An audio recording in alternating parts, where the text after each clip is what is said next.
General science के इस video में आपका स्वागत है। आज का हमारा इम्पोर्टेंट और पहला प्रश्न है, कॉफ़ी में सबसे महत्वपूर्ण उत्तेजक कैफ़ीन होता है। कॉफ़ी में सबसे महत्वपूर्ण उत्तेजक कैफ़ीन होता है। चाय में सबसे महत्वपूर्ण उत्तेजक पदार्थ क्या है? तो ये थीन है। थीन जो है ये चाय में सबसे महत्वपूर्ण उत्तेजक पदार्थ एवं उत्तेजक कैफ़ीन होता है। अगला प्रश्न है, हाइग्रोमीटर से क्या मापा जाता है? हाइग्रोमीटर से क्या मापा जाता है? तो आपेक्षिक आर्द्रता को हाइग्रोमीटर से मापा जाता है, आपेक्षिक आर्द्रता को। अगला प्रश्न है, एक सोर्स प्रोग्राम है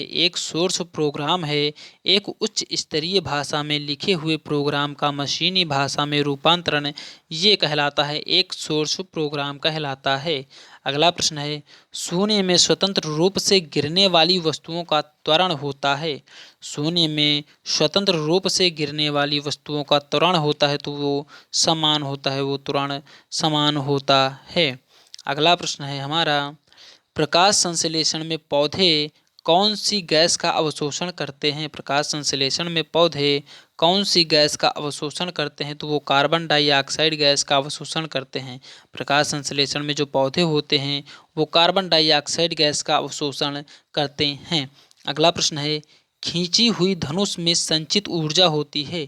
खींची हुई धनुष में संचित ऊर्जा होती है तो वो स्थितिज ऊर्जा होती है। खींची हुई धनुष में स्थितिज ऊर्जा होती है। अगला प्रश्न है, किसी भी स्थिर या गतिशील वस्तु की स्थिति और दिशा में तब तक कोई परिवर्तन नहीं होता जब तक उस पर कोई बाह्य बल सक्रिय न हो। यह न्यूटन के गति का प्रथम नियम है। इम्पोर्टेंट दोस्तों, ये मोस्ट इम्पोर्टेंट प्रश्न है। किसी भी स्थिर या गतिशील वस्तु की स्थिति और दिशा में तब तक कोई भी परिवर्तन नहीं होगा जब तक कि कोई बाह्य बल सक्रिय ना हो। यह न्यूटन के जो है गति का प्रथम नियम है। ये इम्पोर्टेंट प्रश्न है, आप इस प्रश्न को नोट कर लीजिए। हमारा अगला प्रश्न है दोस्तों, जब एक चलती वस्तु की गति दुगनी की जाती है तो उसकी गतिज ऊर्जा 4 गुना बढ़ जाती है। इम्पोर्टेंट, ये भी इम्पोर्टेंट प्रश्न है कि कोई वस्तु है और उसकी गति दुगनी है और तो उसकी जो गतिज ऊर्जा है वो 4 गुनी बढ़ जाती है। अगला प्रश्न है, विद्युत मात्रा की इकाई है तो कुलम्ब जो है ये विद्युत मात्रा की इकाई है दोस्तों, इसको हम कूलाम भी बोलते हैं। विद्युत मात्रा की इकाई कूलाम भी बोलते हैं या हम कुलम्ब भी बोल सकते हैं इसको। अगला प्रश्न है, 1 किलोग्राम राशि का वजन है। 1 किलोग्राम राशि का वजन है तो 9.8 न्यूटन। 1 किलोग्राम राशि का वजन है 9.8 न्यूटन। हमारा अगला प्रश्न है दोस्तों, एक्सरे के शोधक थे तो रो एंटजन ये एक्सरे के शोधक थे, रो एंटजन।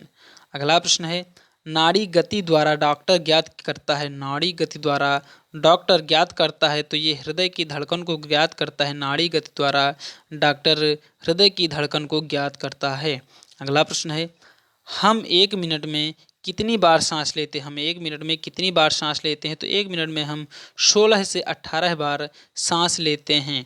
अगला प्रश्न है, नाड़ी स्पंदन मात्रा मापक कौन सा है? नाड़ी स्पंदन मात्रा मापक कौन सा है? तो ये गति है। इसका जो ऑप्शन है, सही ऑप्शन है, ये गति है। नाड़ी स्पंदन मात्रा का मापक जो है ये गति है। अगला प्रश्न है हमारा, एक्स किरणें पार नहीं कर सकती अस्थि को, यानी अस्थि को एक्स किरणें पार नहीं कर सकती हैं। अस्थि को यानी हड्डियों को एक्स किरणें भेद नहीं सकती हैं। अगला प्रश्न है, एसआई इकाई में लेंस की शक्ति की इकाई क्या है? एसआई इकाई में लेंस की शक्ति की इकाई क्या है? तो ये डायोप्टर है। डायोप्टर इसका ऑप्शन है। अगला प्रश्न है, डीओएस का अर्थ है। डीओएस का अर्थ है तो इसका अर्थ है डिस्क संचालन प्रणाली। डीओएस का अर्थ डिस्क संचालन प्रणाली होता है। अगला प्रश्न है, पौधा स्थितिज ऊर्जा को गतिज ऊर्जा में परिवर्तित करता है श्वसन क्रिया द्वारा। श्वसन क्रिया द्वारा पौधा स्थितिज ऊर्जा को गतिज ऊर्जा में परिवर्तन करता है। आई होप दोस्तों ये सभी प्रश्न आपको पसंद आए होंगे और ये वीडियो आपको पसंद आया। अगर ये वीडियो आपको पसंद आया है तो लाइक कीजिए। अगर आपने अभी तक हमारे चैनल को सब्सक्राइब नहीं किया है तो सब्सक्राइब कर लीजिए।